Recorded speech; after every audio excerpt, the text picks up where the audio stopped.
You're listening to the Team Stripes podcast. Welcome back to episode 80 of the Team Stripes podcast, proudly presented by Acme Whistles, helping you make the big call since 1870. The legendary Acme Thunderer is now available in matte black. Acme Whistles, proudly associated with the NHL since 1917. Ross, we had like a little 2-week or week hiatus due to Christmas. It's good to have you back. How are you? How's everything? How was Christmas? I'm good, buddy. Just living the dream. It is episode 80, so I got my two number 80 jerseys because that's my number that I get to wear on the ice. So I figured, why not?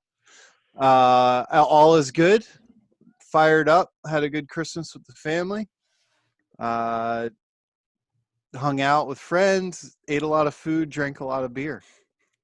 And I was just saying how beforehand we got recording that I've been a bad hockey fan and haven't watched a minute of the World Juniors. Which is an absolute shame because you're missing a good one. I know. I don't have NHL Network, so I'm a loser. Go to Sling. It's like $30. Worth it. But I have been paying attention to the social media side of it. And we'll get into some of the social media stuff that has come along with it here shortly. How was your Christmas, dude? Doing anything fun? No, I mean, I went down, saw the parents, which is always fun. You know, you only see them once every few months, so it was good to go down there. Same kind of with you. Nice. Oh yeah, it was great. I see my parents almost every day. I at times I miss it, at times I don't, but it's definitely nice to go see them for a week every so often. But yeah. I mean, yeah, it was a chill Christmas. I mean, kind of like you, I ate, drank way too much, watched hockey, which is amazing. We had it on Christmas Day, which to me made Christmas Day a little bit better. Yep. I mean, I've honestly just been loving that there's actual hockey back on. Obviously, we know the NHL is going to be back on January 13th, yes, sir. Is exciting for everyone, I think. And we have a bunch of news to talk about today. So I think we'll start on the NHL side. Let's start at Do you want to start World Juniors? Let's start World Juniors. Okay. Well, World Juniors obviously started December 25th. They're done January 5th or something like that. It's a 2-week long event. The best U20 kids in the world for anybody that doesn't know. And I would say this year's tournament has been interesting to say the least. It's being played in the bubble up in Edmonton, just like the playoffs were. So there's no fans. The referees are all Canadians. And I honestly think the refs are having more fun than the players right now.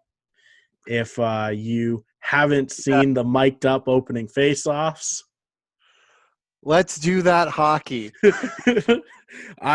It's honestly like, I mean, I know I always say something funny before opening face-off, and so just to hear it at that stage is absolutely hilarious because before, I don't think anybody would have ever done it, but I'm guessing somebody sitting in a hotel room was like, you know what, like let's just say something dumb. Yeah. And then it just starts one on top of each other because now you're going back to the hotel and hey, boys, like, look at this. Now everybody's one-upping each other. And exactly. The best part about it is a Bar Down article came out. This year's World Juniors are the good PR referees have always needed. And you know what? I don't disagree. Good little article. It's got some of the clips. So the boys out there are buzzing and they're having a good time, making the news for good reasons. And as well as making good calls. I've seen 2 hits to the head that they were all over that the kids got suspended for. So from what I've gathered from what I have seen, the officiating's been good, eh? I would say so. I mean, I haven't had any issues with it. In my opinion, it's been funny, you know, watching it. You see something, you're like, oh, was that really happen? And then you see the replay and you're like, oh yeah, like that was a great call. Mm-hmm. I think there's only been the one controversy of Canada scoring a goal with apparently there was no time left on the board, I don't know what clock they were looking at, but at the end of the day, that game was Canada versus Germany. It Canada was won that game 16 to 16-2. 2. Yeah. Yeah, what's So one goal? yeah, it's one of those things where it's like, okay, final score's 15-2. Like if you really want to rescind it, sure. Yeah. But I mean that's not even up to the referees. That's up to whoever runs the double IHF off ice stuff. I don't know who does that. Yeah. But I mean, yeah, like Yeah, I guess they were saying the clock on the video wasn't synced right or something. yeah, I mean that's way above my pay grade. I I don't know. I'm not the one Yep. sitting there. At the end of the day, it's not like it was a 3-2 final. Yeah. But I mean, yeah, the refereeing has been great. The All Canadians have been doing Have fine. have you seen the camera guy in the hockey camo? Yes, the all white guy. The Yes, all white on the ice.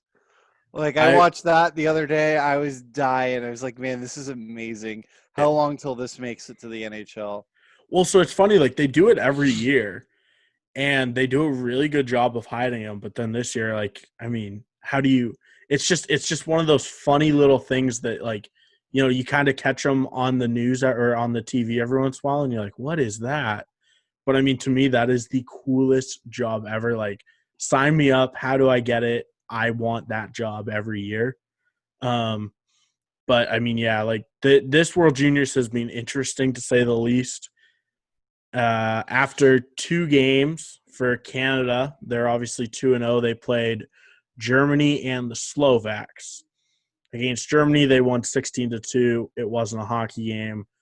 I think it was over by like mid-second period. Not a surprise there. Germany had 14 skaters because they still had kids in COVID or in quarantine for COVID. Uh-huh. They were playing on a back-to-back. They played Finland the night before. It's one of those games where like, hey, thanks for showing up. And then Yeah. Canada against the Slovaks the other day, they only won, I believe it was 3-1 with an empty netter. So Oh wow. it was a hockey game, and the Slovaks, I give them props every year. They're good at that, and they always for some reason give the top teams a run for the money, which is good. Yeah, for Um, sure. but yeah, I mean, it was frustrating as a Canadian fan because I mean, you're only beating the Slovaks 3-1, but hats off to the Slovaks, obviously.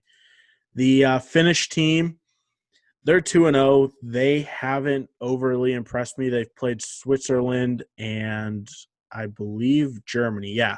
So they played Germany on the first day. They won 5-3. To me, if I'm Finland, that should be a blowout game. Not necessarily 16-2, but like they shouldn't be Well, winning by 2. and I saw that in that 16-2 game, Canada had more goals than Germany had shots. That is correct. Yeah. But I will give it to Germany. They're on 14 skaters. They are playing a back-to-back game. I believe it was less than 24 hours in between because they had the late game and then the afternoon game the next day. Mm-hmm. So you have 14 skaters already, which is enough or is not enough. And then you're also playing Finland and then Canada, which is the two Yeah. hardest teams in your group. They weren't going to win those games anyway. No. But they looked a lot better against Finland just because, I mean, they're fresh and Finland has not impressed me by any means at all. Gotcha. Moving on, we have the Slovaks who are 1-1 after 2 games. And they played the Swiss in game 1 to open up the tournament. They looked great. They beat the Swiss 1-0. They celebrated like they just won the gold medal because they knew that all you have to do really is win one game and you get into the quarterfinals. Uh-huh. So they were pumped because in theory their tickets punched to the quarterfinals. They played really, really, really well against Canada. Obviously, Canada is just a better team, but I mean, only Yeah. losing to Canada 3-1 is nothing to shake your head at, especially if you're the Slovaks. Mm-hmm. And sadly, last and definitely not least in that group is Germany. And yeah, like we've said, I mean, 14 skaters, back-to-back games against the two hardest teams. They knew they were going to be 0 for 2, I think, after 2 games in this tournament right now. Hopefully they can turn it around. I believe they play the Slovaks tonight. And so it's kind of a must-win game. They apparently have all of their players back, so they'll have a full roster. I'm looking for that to be a really good game. And it helps because Germany's coming off a day off. Slovaks had to play Canada last night, and obviously Canada ran around with them. Yeah. But it's kind of looking like Germany's got to win or And they're hoping and praying. and then Team USA is 1-1. Correct. Team USA is 1-1. They haven't really looked impressive. Like I know they beat Austria 11-0, but I mean it's Austria. Yeah. I with all due respect to Austria, all these teams are supposed to be here. They're good, and they're way better than I would ever be. But I mean, USA is supposed to beat Austria 11-0. They're just supposed to. USA, they got a start against the Russians. They didn't look good. Like it wasn't great. The Russians outplayed them. The Russians just looked better. Speaking of the Russians, they're also 1-1. They look horrible. I don't know why, but they're a team that's supposed to be competing for a gold medal. Put them up against Canada in the gold medal game. Rematch would be sick. But yeah, they beat the US, which, okay, that's a 50-50 ballpark game anyway. But then they lost to the Czech Republic, and they lost 2-0. I watched that game because I expected a Russian blowout. I expected the game to be, 5, 6, 7, 8-0. Mm-hmm. And the Czechs pulled a Slovak move and just shut down the neutral zone, and Russia didn't know what to do. Russia outshot them, but 95% of Russia's shots, I would say, came from outside of the tops of the circles or the circles in general. Okay. And if you ask me, if I'm a Czech, coach there, I'm pumped about that. You're not going to score too many goals from, outside the circles, in my opinion, especially when there's zero traffic in front of the net and your goalie can see absolutely everything. There was times Russia had like 3-4 guys up at the blue line, and you're sitting there, and it did not look good. The Russians haven't looked good. Now, saying that, they're sitting there 1-1, like they're not in a bad spot. This Group B of Sweden, US, Russia, Austria, and the Czechs is going to be something else, because also sitting at 1-1, you have the Czech Republic.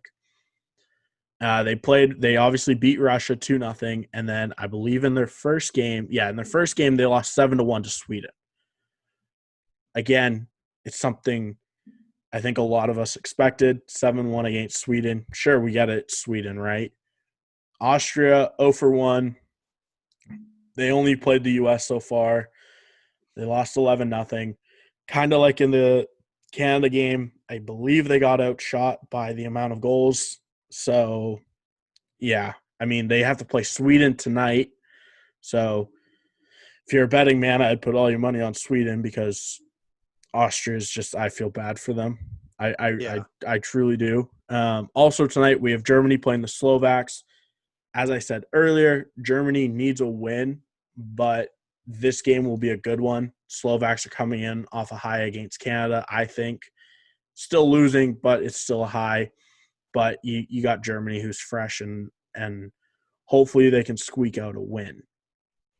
That's all I have really right now for the World Juniors. Obviously, the two games tonight, Sweden is going to be 2-0, and Germany needs a win. If that happens, it happens. If not, who knows what's going to happen. Yep. Well, that's why they play the games, right? Exactly. It's definitely been a fun tournament to watch so far, and I think we're 3 days into it. Sweet. So cannot complain there, because the World Junior, I mean, they're always great, but Yeah. it's just a little bit better this year, I feel like. But yeah, I mean, the officiating's been good. The games have been good. I have no complaints overall. So we got some NHL stuff to talk about. We got a bunch of NHL stuff. Let's start with the one rule change going into the season. Oh, I forgot about that. So I'm very happy they finally did this. With offside review, I feel like it was overdue to amend the offside rule, because we've seen so many goals get taken away because a guy's foot is in the air. in the air. Like he'd be onside if they made it the breaking the plane. Correct. And obviously that's what they did with the rule change. So no more, oh, your foot is half an inch off the ice, the goal doesn't count. Mm-hmm. So as long as you are as long as your back leg is breaking that plane, you are off or you are onside on the zone entry. So now I think we're going to see a lot less offside challenges. It's going to definitely lead to some more goals. I know over the years the Lightning have gotten screwed a few times on that play. So it's just one of those things. I'm very happy that they made that rule change.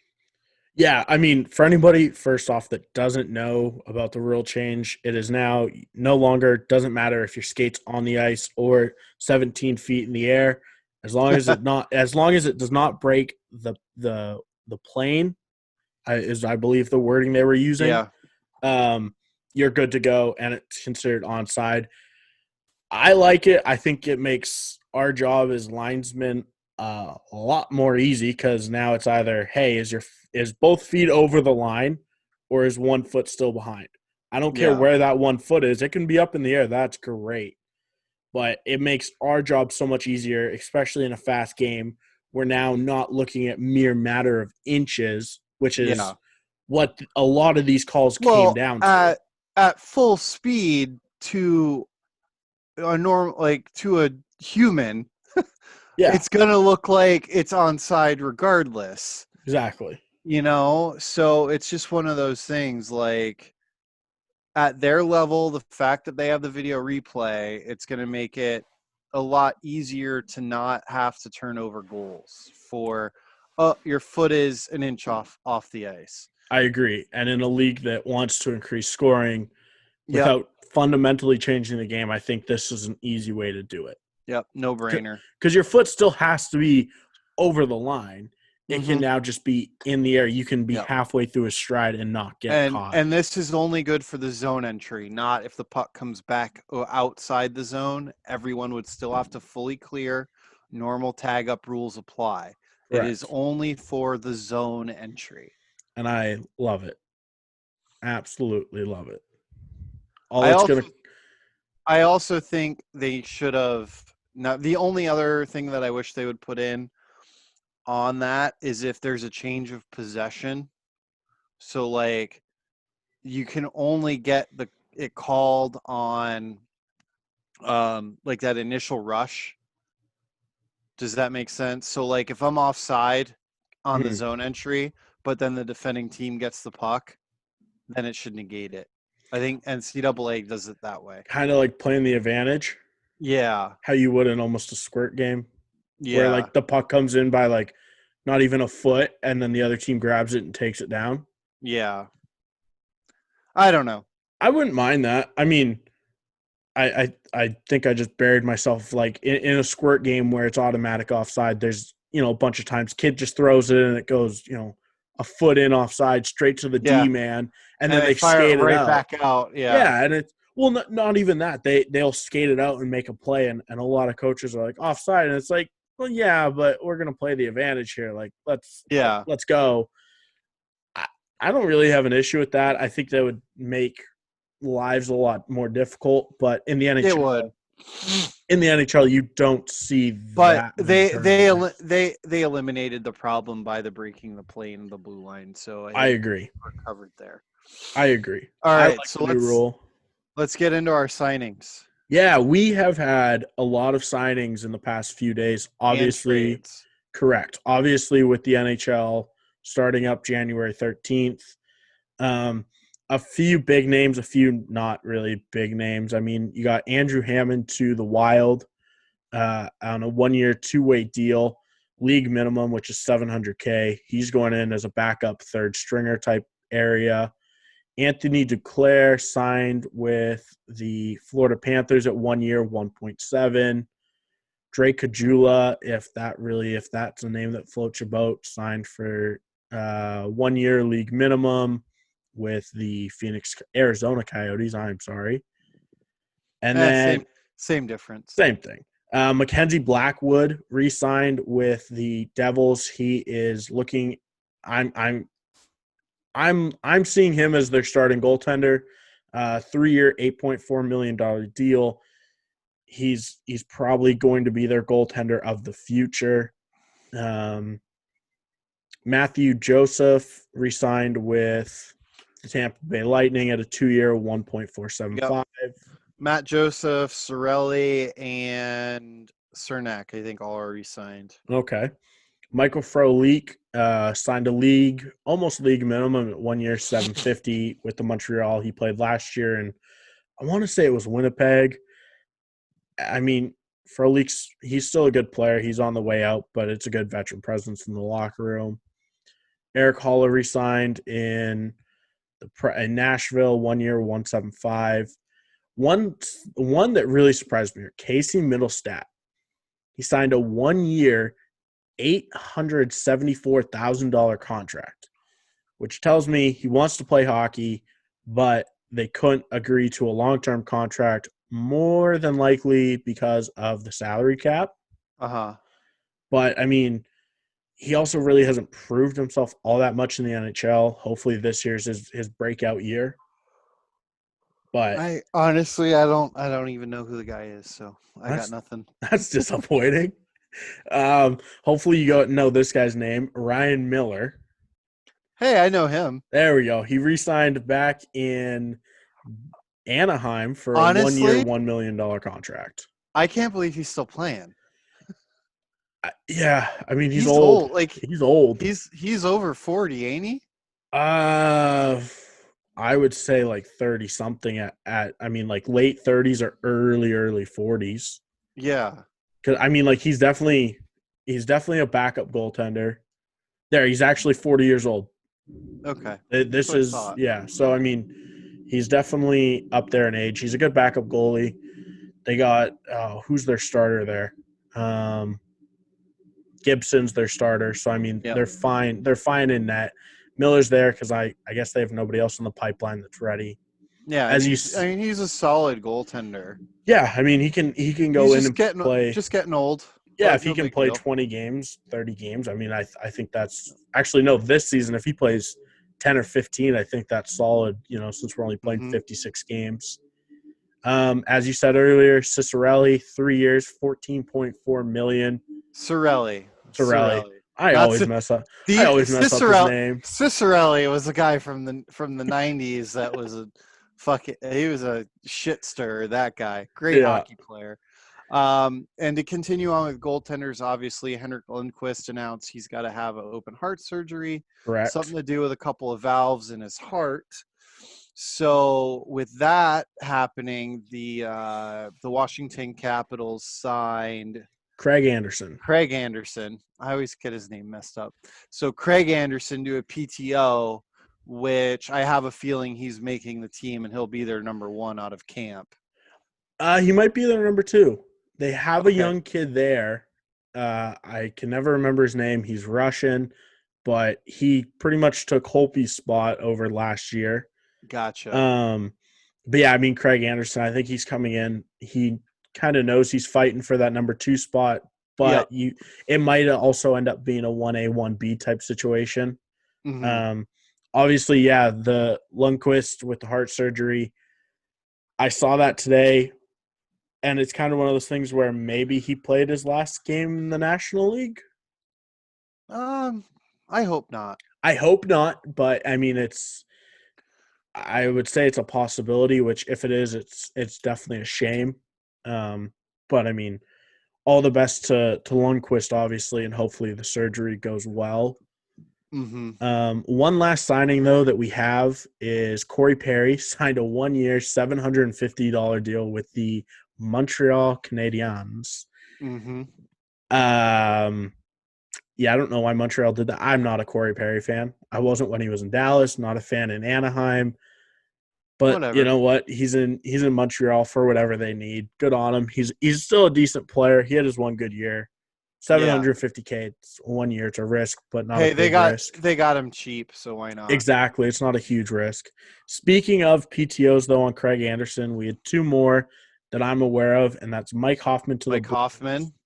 and Yep. then Michael Del Zotto to the Blue Jackets. Okay.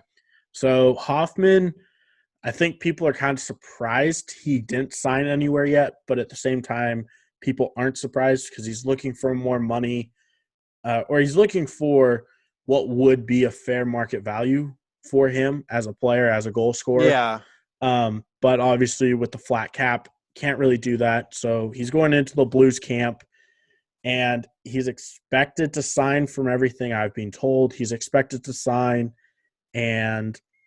or off the PTO, he's expected to get a contract, and he will replace Tarasenko, who is on long-term IR still, to help ease the scoring a little bit. Yep. Del Zotto to the Blue Jackets. I mean, Well, speaking of Tarasenko, I saw he's pretty disappointed that he didn't get the captaincy. yeah, I mean, what, But Ryan O'Reilly O'Reilly's got it? Yeah. around. Yeah. I mean, O'Reilly's around and he's been hurt. So to me, it's not even that. I mean, it's Ryan O'Reilly to me is the cap. Whenever I've thought of the Blue Jackets, I've always or the not the Blue Blues. Jackets, the Blues. I'm sorry. I've always thought of O'Reilly being kind of their leader. Yeah, I know Pietrangelo was, but yeah, Makes sense. yeah, I have no issue with it. Do you want to go into trades? Well, yeah, I was just gonna segue. The Lightning are working some of their crap magic. So we have the unfortunate situation where Nikita Kucherov is on IRR for the entire season. Yeah, isn't it like hip or something? Yeah, I'm pretty sure he's got a labrum tear like I do, and he's actually getting it fixed. So yeah, so he's out for the year. That takes $9.5 million off our salary cap, which is huge. And then we just did a salary dump, sending Cedric Paquette and Braden Coburn to Ottawa, which those two guys are going to help the Senators. But we brought in to go on IRR. Marian Gaborik. Marian Gaborik and a goalie. Yeah, Andres Nilsson. Yep. I don't know. What's your backup situation in Tampa? We have Curtis McElhinney for another year. Okay, because I know Nilsson could back up. I know that's what he did in Ottawa. He was the backup goaltender. He's hurt, though. That's why he's on IRR. I wasn't aware that he was on IRR. Okay. From my understanding, he wasn't. If he is, I mean, or long-term IR, whatever the freak it's called. Yeah, long-term IR. I mean, if he is hurt, from my understanding, it was almost brought in as a secondary goaltender to McElhinney or a third goaltender one down in the Myers and Case. They immediately announced that him and both players they acquired are going on long-term IR. Well, then he must be hurt. I don't know. Yeah. But that was one trade that Ottawa did. Ottawa also acquired a 2022 second-round pick. So, I mean, if you think about it, Tampa got what they want. They got money off their books. They got two guys they can throw on long-term IR. And at the end of the day, they gave up a pick for it. So, I mean, you can't complain. Ottawa, though, is looking a lot better this year, especially just from that trade.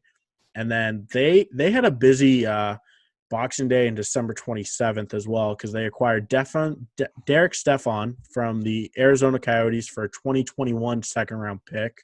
And then they also acquired one more player who it's a minor league deal because I haven't heard of either players. It was a forward for a forward, Ottawa and Nashville.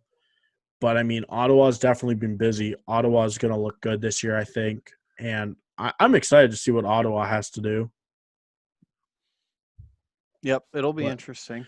But we have McElhinney for one more year. Yeah, so I mean, I don't know what the Lightning still have to get some money off the salary cap. From my understanding, they were under it now. They were like $3 million under it. Oh, okay. Cap Friendly doesn't have that updated, correct? Oh, okay. Then. Yeah, from my understanding, with this trade, they were like $3 million under it. Oh, well then we're good then. Because Exactly. really what they're kind of trying to do too is bide time till next season when the Kraken have to take somebody. And I'm hoping and I'm thinking it's going to be Tyler Johnson, Yeah. mainly because he's from there. So, and I'm sure Alex Killorn is also still in play to get rid of him. So we will see. Um, we will see how that goes. Let's see here. Roster size. Yeah. Anywho, other than the Lightning, Yeah, I mean, they're. I know obviously they're the ones that have been trying so hard to get trades done to get guys off the books. Um, and then I really haven't seen too many other trades, to be no, honest. that was it. It was Ottawa's 3 trades. Um, one with the Lightning, one with the Coyotes, one with the Predators. Predators, I would say, is a meaningless trade. Mm-hmm. Um, Derek Stefan comes in. I believe he's a centerman. He shores up the third, fourth line, brings in a veteran presence into that locker room. Paquette and Coburn as well, both bring in veteran presence that know how to win, which for a Yep. young team like Ottawa, I think is huge. Yep. And I really do think we'll see Ottawa really do something this year, hopefully. Well, I mean, a little bit, but they're in a really tough all Canadian division. Yeah, do we want to talk about that? We Yeah, obviously have let's. the Yeah, divisions come out. we have a 1 year temporary realignment. Yep, Well, maybe temporary realignment. Maybe we don't know. Um, so obviously the entire all 7 Canadian teams are playing each other and playing each other only. The correct. schedule is interesting. You only play your division the entire season. Top 4 teams in the division make the playoffs. Mm-hmm. And there's a possibility with the way everything's going to work out that you could have 2 Eastern Conference teams or 2 Western Conference teams In the Cup playing each final. other in the Stanley Cup final. That would be really interesting. I So never even like thought about that. we could see a Tampa Bay Lightning Boston Bruins Stanley Cup final. That is very true. Or we could see Oilers Oilers, Toronto. Toronto. Hell, No. Oilers and Ottawa. Yeah. No, they're in the same Oh no, division. same division. Okay, so Yeah. Oilers and LA. If you Yeah. really want to stretch, To go back to 89, if the you Gretzky really want trade. to stretch, Yeah.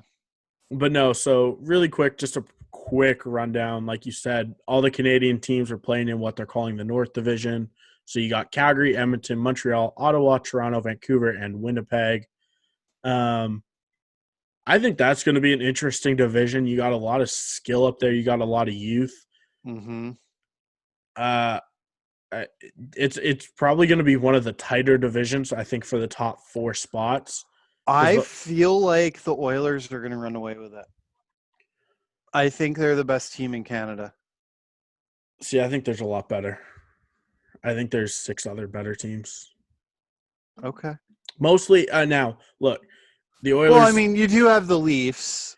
Well, so my issue with the Oilers is they've always been bad. Sorry, since 2007, like since I was just wee little.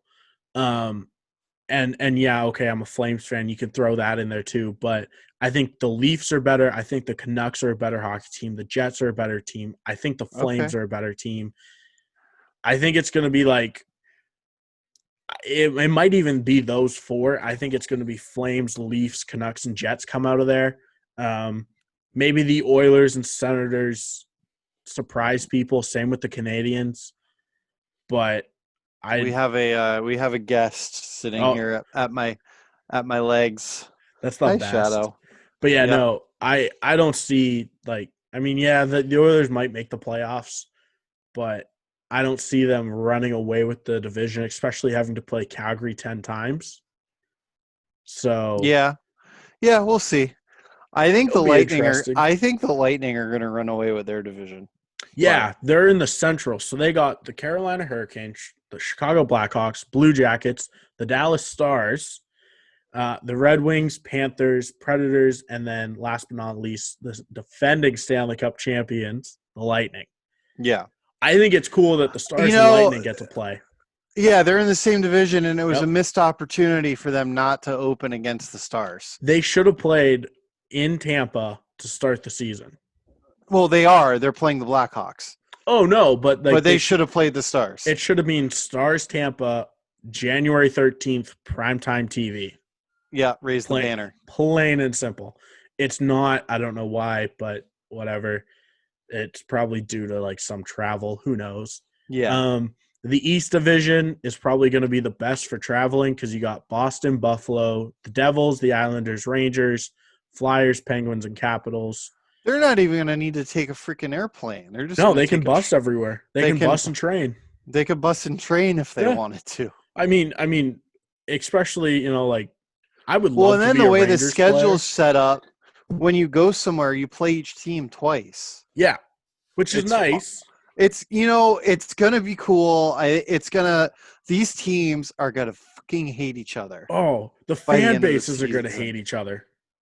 Hi, Shadow. I mean, you think the Battle of Alberta's now? Just wait till we're like game 8 of 10 into the season. Game 8 of 10. Like we're just like nobody's gonna either A, nobody's gonna want to play hockey, or B, everybody's just gonna hate each other, and it's gonna be a bloodbath. Which, hey, if you're a fan of fighting in hockey, like this is the season for it because yes, it's bound to happen.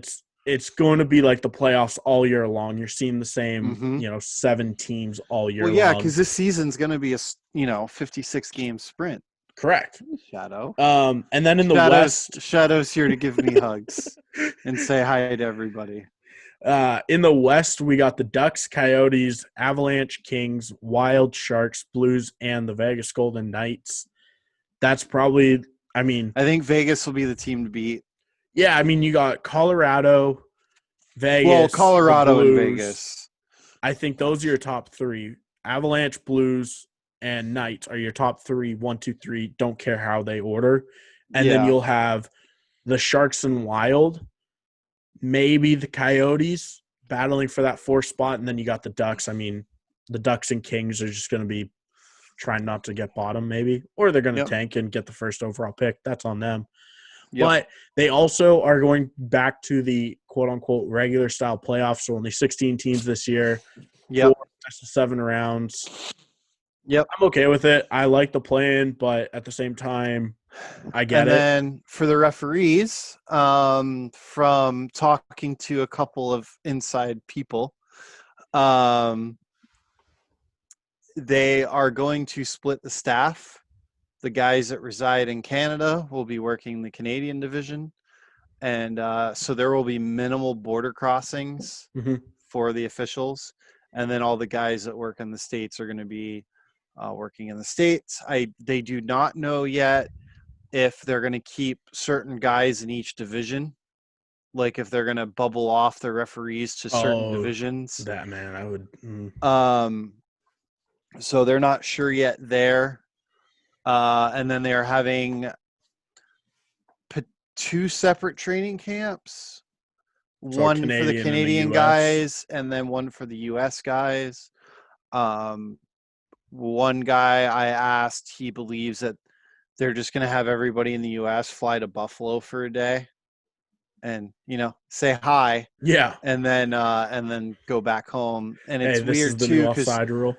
Yeah, and then they're also saying, or he was also saying that there's a good chance that during the season, it's going to be a lot more lonely for them than in years past because when they're home, they're expected to only be home. No grocery store, no nothing. So they have to get everything delivered. And then when they're on the road, the only time they're going to see their teammates is at the rink while they're working the games. After that, they're basically going to be expected to go back to their hotel room for the night and sit there. That's how we're doing it now in the ODP this year. But there is also the possibility once the vaccine is more widespread available that once everybody gets the vaccine, it'll just be business as usual. So which is definitely the hope, I think, for everybody. yeah, Because anybody that refs, I think the best part is hanging out with the boys. exactly. So, I mean, yeah, it'll definitely be an interesting year. A few, I guess, important dates to remember is obviously January 13th is when the season starts. Yep. February 1st, teams begin requesting players to waive their no movement clauses for the expansion draft. So if Yep. you have a no movement clause, team can come up to you and say, hey, can you waive it?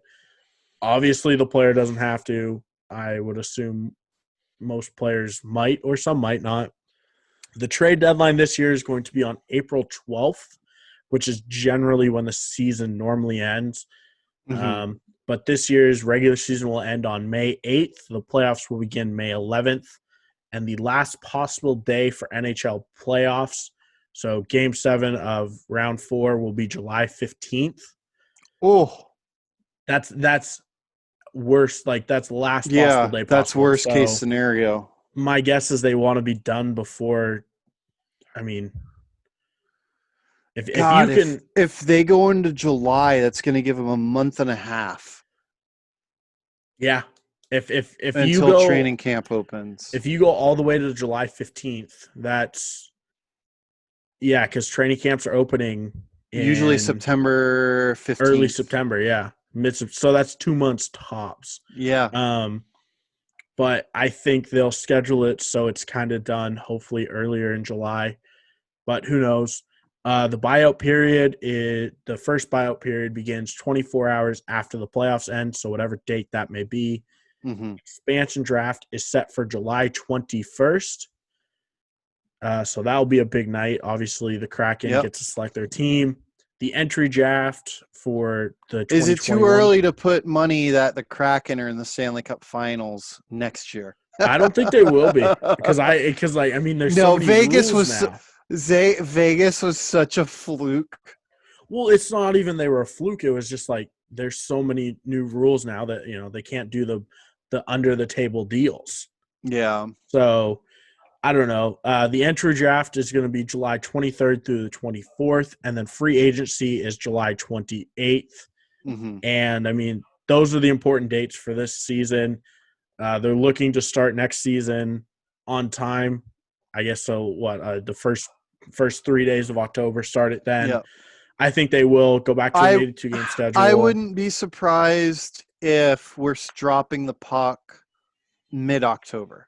Yeah, I Like mean maybe just a I little think bit later. if they go all the way to July, I have a feeling training camps won't open till later in September.